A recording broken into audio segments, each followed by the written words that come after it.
అందరికీ నమస్కారం. Welcome back to my channel. ప్రపంచంలోనే అత్యంత ప్రసిద్ధి చెందిన పుణ్యక్షేత్రం తిరుమల.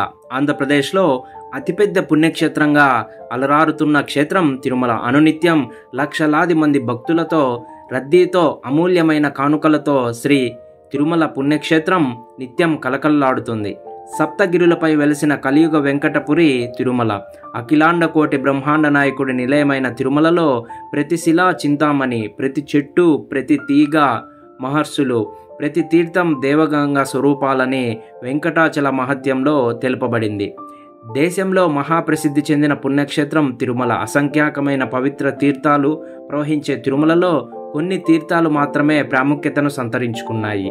మిగిలిన తీర్థాలను దర్శించుకునుట కొంచెం కష్టతరం. శ్రీవారిని దర్శించిన భక్తుడు సమీపంలో ఉన్న కొన్ని ప్రసిద్ధ తీర్థాలను దర్శించి పాపాలను తొలగించుకొని స్వామివారి ఆశీస్సులు పొందవచ్చు. అలాంటి పుణ్యతీర్థాలలో ముఖ్యమైనవి ఏంటి అంటే శ్రీ స్వామి పుష్కరిణి, 2 కుమారధార, 3 తుంబుర తీర్థం, 4 రామతీర్థం, 5 ఆకాశగంగా, 6 పాప వినాశన తీర్థం, 7 పాండవ తీర్థం.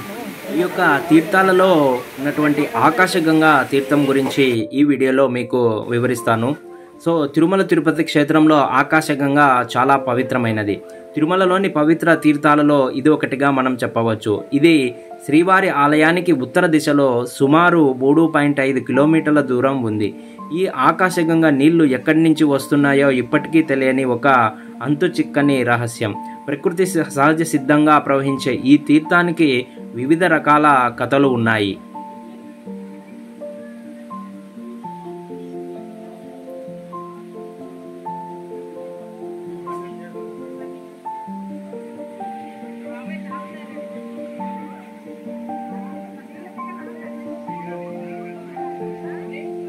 శ్రీవారి పాద పద్మాల నుండి ఈ యొక్క తీర్థం ఉద్భవించిందని భక్తుల ప్రగాఢ విశ్వాసం. ఆకాశగంగలో స్నానం ఆచరిస్తే తాము చేసిన పాపాలు తొలగిపోయి 100 పుణ్యకార్యములు చేసినంత ఫలితం దక్కుతుందని భక్తుల యొక్క నమ్మకం. అలానే ఈ యొక్క ఆకాశగంగ ప్రదేశంలో అంజనాదేవి తపస్సు చేసి ఆంజనేయుణ్ణి గర్భాన ధరించినదని ప్రతీతిగా ఇక్కడ చెప్పవచ్చు. ప్రతినిత్యం ఈ యొక్క తిరుమల వెంకటేశ్వర స్వామివారికి నిత్యం అభిషేకానికి 3 రజత పాత్రల నిండా ఆకాశ తీర్థాన్ని తిరుమల నంబి వంశస్థులు తేవడం సంప్రదాయం. దీని గురించి ఒక పురాణ గాథ ఉంది. అది ఏంటో ఇప్పుడు మనం తెలుసుకుందాం. తిరుమల నంబి పాపనాశనం నుంచి రోజు తెచ్చిన జలముతో శ్రీ వెంకటేశ్వర స్వామి వారికి అభిషేకం జరిగేది. వయోవృద్ధుడైన తిరుమల నంబి చాలా దూరం నుండి అలా కుండలో పాపనాశనం జలం తెస్తుంటే శ్రీ వెంకటేశ్వర స్వామి కలత చెంది ఒకరోజు ఒక బాలుడి రూపంలో తాత అని పిలిచి దాహంగా ఉంది, కుండలో ఉన్న జలం ఇవ్వమని కోరుతాడు. దానికి తిరుమల నంబి దానిని మూర్తి యొక్క అభిషేకంనకు తెస్తున్నానని ఇవ్వనని అంటాడు. కానీ బాలుడు రాయితో కుండకు చిల్లు పెట్టి నీరు తాగుతాడు. దానికి నంబి ఎంత పని చేశావు, స్వామివారి అభిషేకాన్ని తీసుకెళ్తున్న జలం అంతా తాగేశావు అని బాలునితో అంటాడు. దానికి ఆ బాలుడు, తాత ఇక్కడే గంగ ఉండగా ఎందుకు అంత దూరం వెళ్తున్నావు అని అప్పటి వరకు లేని ఆకాశగంగను చూపిస్తాడు. ఈ రోజు నుంచి ఈ ఆకాశగంగ జలంతో అభిషేకం చెయ్యి అని ఆ బాలుడు అదృశ్యమవుతాడు. ఈరోజు నేను కడుపు నిండా నీళ్లు తాగాను, నా కడుపు చాలా చల్లగా ఉంది, ఈరోజు నాకు అభిషేకం వద్దు అని ఆ శ్రీ వెంకటేశ్వర స్వామి అర్చకులకు ఆవహించి చెప్తాడు. అభిషేకం కోసం నీరు తీసుకొని వస్తుంటే బాలుడు అన్నీ త్రాగేశాడు. ఈరోజు అభిషేకం చేయటానికి నీరు లేదు, అభిషేకం చేయటం ఎలా అని బెంగపడుతున్న తిరుమల నంబి వెంకటేశ్వర స్వామి ఆలయంలోనికి వస్తాడు.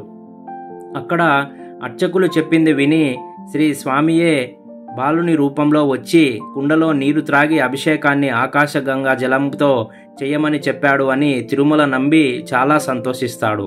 అప్పటి నుంచి ఆకాశగంగా జలంతో స్వామివారికి అభిషేకం నిర్వహిస్తున్నారు. ఈ యొక్క కథనం తరువాత తిరుమల నంబి తాతాచార్యుడిగా పిలువబడుతున్నాడు.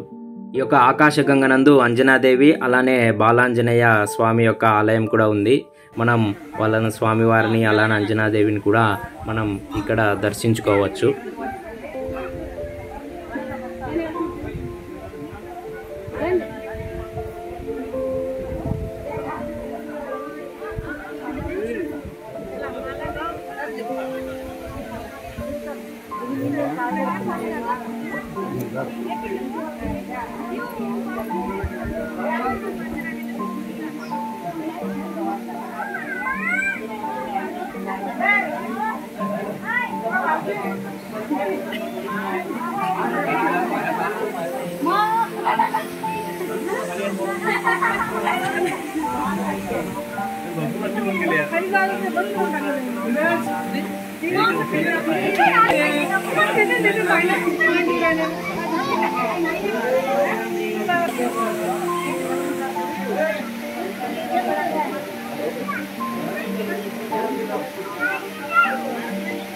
एकदम बांटकर असा